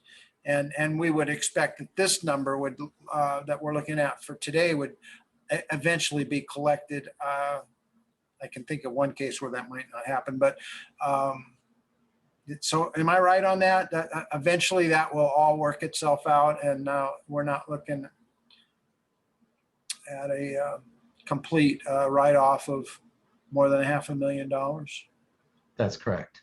Okay, great. And how many? This is like probably a way too big of a question for now, but typically how many of the renters are responsible paying the bill every month as opposed to the owner paying it every month? I know that that they're responsible. Are all the owners paying it? I don't think I'd ever been taken by the hand on this subject other than reading about it over in reports. Generally speaking, we have about 20 to 25% of our customers are tenants. Even though it is a tenant established account, the ultimate responsibility for the bill still lies with the owner. And anytime there is a delinquent bill on a tenant account, the owner automatically gets a copy of the delinquent bill. All right. But they should be informed on a monthly basis as to the status of their tenant water billing Okay. issue. So are you sending out basically 2 bills every month after 60 days? Correct. Okay, good, good. So there's no owners that are going to be stuck with a $25,000 bill or whatever number's going to choke somebody off. Well, if they do, they're going to know it. Right, ahead of time. So as it grows after what, is that right? 60 days, after it's 60 days over, the owners gets notified and is continually notified? Is that right? Correct, on a monthly basis. Yeah, good. So there's no real big surprises coming. That's good news. Okay, thank you very much. Good, good policy, works. Any other questions for Matt? Oh, okay. Thank you, Matt. Thank you. District Council report. Yes, we will have a closed session today on, at the board's request at a prior board meeting. And it will be item number 3, conference with legal counsel regarding pending litigation pursuant to Government Code Section 54956.9D1. And that's one case, Mission Springs Water District versus Master Meter. Okay, thank you. Director's comments. Vice President Martin, do you have any comments for today? No, I was just to say that I was very impressed with the presentation the presentations that were made today, and particularly Victoria's report on public outreach. It's very outstanding work by staff. Director Duncan? Yeah, Russ kind of stole my thunder. I wanted to congratulate or thank Victoria for an excellent presentation. You've been doing great since day one, you know, in your position here. But I didn't want to just thank Victoria, you know, because you're here, we hear from you, we get input. It's easy to thank you and just move on. You know, everybody on our staff, from the very top to, I don't want to say the bottom because that kind of ranks people, but across the board, we have a great staff. Everybody does outstanding in their position. So thank you to all the staff. But you know, Victoria, yeah, you did a good job, and you know, everybody has. It's kind of small and limited, but I'm really glad to see the events calendar coming back out again. Got that email from Dory, and I was excited to see. I think it was just a something at the Air Museum, but it was nice to see. I'll bring it in if I can find it again this weekend. I happened to run across an old photo that had Nancy Wright, Arden Wallem, and myself in it, and it also had, unless I'm digging the wrong names up, Dorothy Glass, John Furby, and Mary Gibson. Three of the directors at the time, that none of the 3 are with us anymore. So that was kind of a bittersweet moment finding that old photo. Yeah. And I thought I'd share it with the district. I know it's on record here somewhere, but I thought if I could bring it in, we can hang it in the lobby or, you know, put it in some kind of an archive, a photo book. That would be kind of neat. And that's all I have. Thank you. Okay, thank you. Director Grasha? Yeah, I did want to point out that you know, when you guys switched your, whatever happened with the email, I haven't figured out how to get into the new system, and I figured I'd put enough time into figuring it out. So if I'm getting emails, I'm not getting them from the district.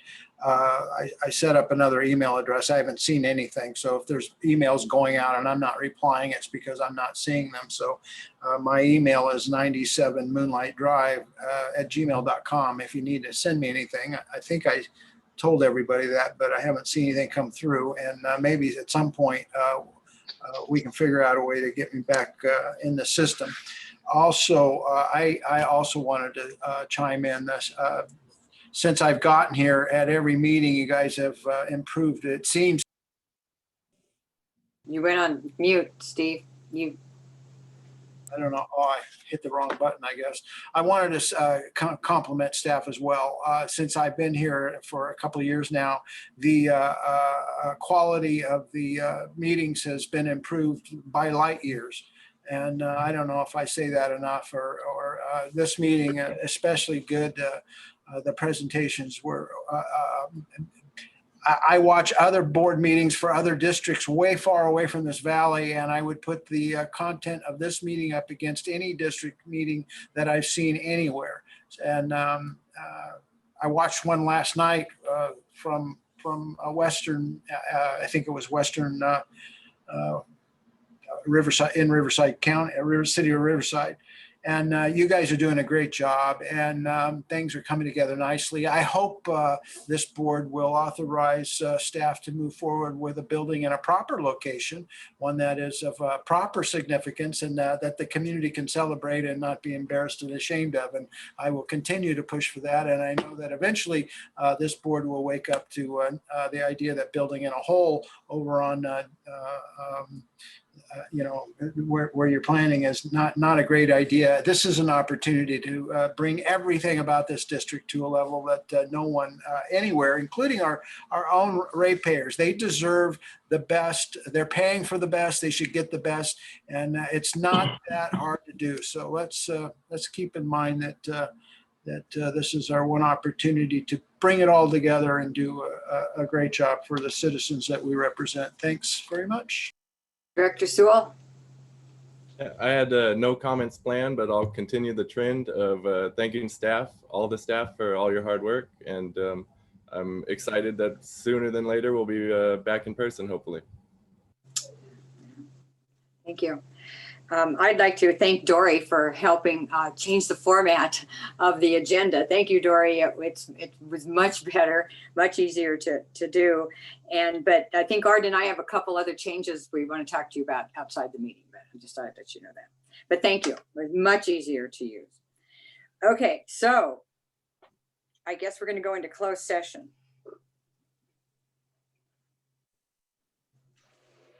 Okay. Does Matt McHugh need to be part of closed session today? I don't know. I'll leave that. I don't think so, but what do you think, JP? Are we okay? I think he's already left the meeting. Oh, okay. I need 2 minutes if I could, please. Okay, well, I'm going to put you in a room and then you can take a break. Yeah, let's get in the room first. Okay. Join. In that little square waiting for us the whole time. I know, I've been so lonely. So lonely. All right, I'm ready. Okay, there he is. John. Okay, so the board met in closed session conference with legal counsel regarding pending litigation pursuant to Government Code Section 54956.9D1. One case, Mission Springs Water District versus Master Meter. There was no reportable action taken. Thank you very much. Okay. That concludes the report out.